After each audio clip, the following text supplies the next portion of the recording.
자, 유대인에 배우는 부의 세대 이전 시스템은 다음과 같습니다. 유대인들은 지금도 이렇게 자식들에게 경제 교육을 시킵니다. 자녀가, 그러니까 우리나라 나이로 돌이 되면 8개월쯤 되면은 자식에게 이 밥 먹을 때마다 이 저금통이 있습니다. 유대인 식당에. 그래서 동전을 넣는 습관을 밥 먹을 때마다 가르치면서 이 경제 교육을 시키는 것이죠. 중학생만 돼도 경제 지문을 읽게 하고. 그 다음에 유대인들은 이 결혼식보다 더 큰 행사가 있는데 성대하게 치르는 행사가 13세에 치르는 성인식입니다. 그때 성인식 때 들어오는 그 축하금들을 가지고서 자녀 명의의 보통 증권계좌, MMF 계좌에 넣어놓고 10년 이상을 또 복리를 불리는 것이죠. 그래서 그것이 대학 등록금으로 쓰이거나 사회 진출할 때 사회 진출 시 종잣돈으로 쓰여지게 됩니다. 그 다음에 20세가 되면 의무적으로 종신보험을 가입시킵니다. 이스라엘 국민도 그렇고 이 제외 유대인들도 다 그렇다고 합니다. 그래서 그 부모의 갑작스러운 사망으로 인한 교육 포기랄지 빈곤 이것을 막기 위해서 성인이 되면 거의 의무적으로 종신보험을 가입해서 다음 세대를 위한 준비를 해놓는 것이죠. 그러니까 30세가 되기 전에 이런 은행, 보험, 주식, 금융 3대 금융을 다 거의 다 마스터시킵니다. 그럼 우리나라는 어떻습니까? 나이 40이 넘도록 은행 적금이자 계산 못하시는 분들이 많죠. 자, 대표적으로 이런 사례가 있습니다. 미국의 대학생들도 그 대학 등록금이랄지 이런 것들을 20세가 되면 자립을 해야 되니까 대개 이제 은행 모기지론을 통해서 이렇게 빌려갖고 학자금을 충당하고 그리고 이제 사회생활 시작하죠. 미국 대학생들이 평균적으로 사회를 시작할 때 빚을 얼마 갖고 시작하느냐? 약 우리나라 돈으로 4천만 원에서 5천만 원의 빚을 갖고 시작합니다. 왜냐하면 그 모기지론을 빌린 걸 이제 갚아야 되니까. 그러나 똑같은 나이에 유대인들은 현찰을 갖고 있겠죠. 성인식으로 그때 받은 돈을 갖고 있을 테니까. 얼마 정도 갖고 있을까요? 평균치가. 비슷한 나이 또래의 그 미국 대학생들은 그 사회 진출 그 초년생들은 4천만 원에서 5천만 원의 빚이 있지만 반면 유대인들은 5억에서 6억의 현찰을 갖고 있다고 합니다. 그러니까 게임이 안 되죠. 왜냐하면 사회생활 처음 할 때 누구는 빚 갚으면서 시작하는데 누구는 5, 6억 원의 현찰을 갖고서 사회생활을 시작하니까요. 그 20대 창업 비율이 가장 높은 나라가 유대인이면서 젊은 청년 재벌이 제일 많은 나라가 그 민족이 바로 유대인인 것입니다. 실제 어떻게 돼가고 있습니까? 그 오라클 회장이나 아니면 미국 경제계를 움직이는 주요 그런 청년 재벌들이나 재벌들, 코크 형제, 그 다음에 이 카지노 재벌입니다. 센즈 그룹의 회장, 그 다음 미국 블룸버그니, 그 다음 페이스북의 마크 주커버그, 그 다음에 세르게이 브린이나 이 구글. 그러니까 여러분들 그 스타벅스에서 커피 드시고 베스킨라빈스에서 하겐다즈 아이스크림 드시고 그 다음에 구글로 컴퓨터 보시고 그다음 마이크로 MS 윈도우가 깔려 있는 컴퓨터 쓰시고 델 컴퓨터 전부 다 유대인 그룹입니다. 전부 다. 우리 실생활에서 접할 수 있는 주요 다국적 기업의 거의 대부분은 유대인이 창업한 회사거나 유대인이 현재 그 대주주로서 지배하고 있습니다. 영화 좋아하시죠? 영화 보시면 처음에 시작할 때 그 사자 나오자 하면서 그게 MGM이고 유니버셜, 콜롬비아, 21세기 폭스 전부 다 유대인 회사입니다.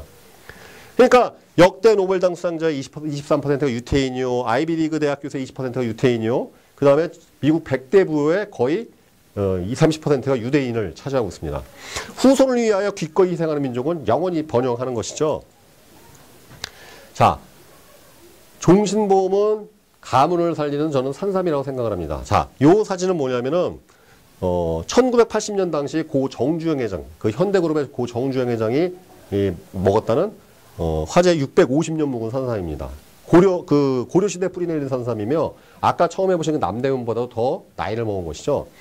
그 당시에 이 가격이 800만 원이었는데 그때 강남에 있는 유명 아파트, 음마 아파트가 2천만 원이었다고 합니다. 그러니까 시세를 따져보면 지금 물가 상승률 비교해보면 42억짜리 산삼입니다. 자, 산삼이 왜 비쌀까요? 여러 가지 이유가 있습니다. 희소성도 있고 귀하기도 하지만 더 중요한 건 뭘까요? 나이를 먹을수록 효능이 강해진다는 장점이 있는 것이죠. 그러니까 이 산삼 씨앗을 사람이 키운 게 인삼입니다. 근데 사람이 키우면 6년밖에 못 삽니다. 그렇기 때문에 6년근밖에 없는 것이죠. 7년근 없습니다. 뿌리가 썩어 죽어버리니까 사람이 키우면 6년인데 대자연이 키우면 수명이 없어집니다. 그리고 나이를 들수록 강력해지는 것이죠. 그러니까 이 불로장생의 기운을 사람이 먹는다 해갖고 이 산삼이 엄청나게 천문학적인 비용을 갖는 것입니다.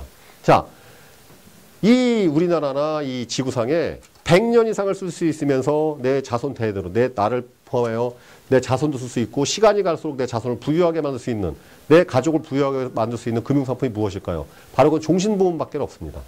그렇기 때문에 종신보험은 금융상품계의 산삼이며 가문을 살리는 산삼이다. 저는 그렇게 평가를 하고 있습니다. 우리의 삶은 절대 죽는다고 끝이 나질 않습니다. 자, 이 사진은 무엇이냐면요. 그 캐나다에 있는 어느 작가가 할머니의 사진과 그 손녀의 사진을 붙인 겁니다. 합성했더니 이렇게 똑같은 얼굴이 나오더랍니다. 자, 이거는 꼭 이 캐나다에만 있는 일은 아니죠. 우리에게도 벌어집니다. 우리의 삶은 죽는다고 끝나느냐? 그것이 아니죠. 인생 3대 질문이 있습니다. 이 3대 질문은 너무나 중요한 질문인데 누구도 그 답을 알 수가 없는 것이죠. 3000년 전에 우리 조상들도 이 질문에 대해서 답을 구하려고 했었고 지금도 마찬가지고 미래에 있는 우리의 후손들도 마찬가지일 겁니다. 그러나 이 해답은 알 수가 없습니다. 무엇일까요? 자, 첫 번째, 내가 언제 죽을지 모릅니다. 만약에 제가 오늘 저녁 앞으로 3시간 뒤에 사망을 한다면 이 시간에 제가 여기 있을까요? 분명 가장 사랑하는 사람과 가장 행복하고 소중한 시간을 보내겠죠. 내가 언제 죽지 못하는데 영원히 살 것처럼 계획을 세우고 인생이 되게 허무한 일이죠, 이게. 그죠? 그러니까 이게 제일 중요한 질문에 대해서 우리는 해답을 모른다는 것입니다. 내가 언제 죽는 거 과연? 두 번째 질문은 무엇일까요? 내가 어떻게 죽을지 모른다는 것이죠. 이 질병 들어서 죽는지, 넘어져서 죽는지, 사고로 죽는지, 해외여행하다가 실족해서 죽는지, 어떻게 죽는지를 몰라요. 그러니까 우리가 보험 드는 이유가 뭐겠어요? 질병으로 죽을 것 같아갖고 이 돈 없어 죽을까봐 이 암보험 들고 질병보험 드는 거죠. 일찍 죽을까봐 사망보험 위주의 어떤 정기보험이나 종신보험도 드는 거고, 어떻게 죽을지 모르니까 늙어 죽을 것 같으니까 연금보험도 드는 거 아니겠습니까? 바로 어떻게 죽을지 모르니까 그런 비용을 우리가 지출하는 것입니다. 자, 세 번째 질문은 무엇일까요? 바로 죽은 뒤에 무슨 일이 벌어지는지를 모릅니다. 죽은 뒤에 정말 뭐 돼지로 태어나는지 사람으로 태어나는지 환생을 하는지 천국 가는지 지옥 가는지 죽으면 끝나는지 알 수가 없는 것이죠. 자, 첫 번째 질문, 내가 언제 죽는지 어떻게 죽는지 이 두 가지 질문에 대한 해답을 못 드려도 저는 세 번째 질문, 죽은 다음 무슨 일이 벌어지는지는 제가 알려드릴 수 있을 것 같습니다.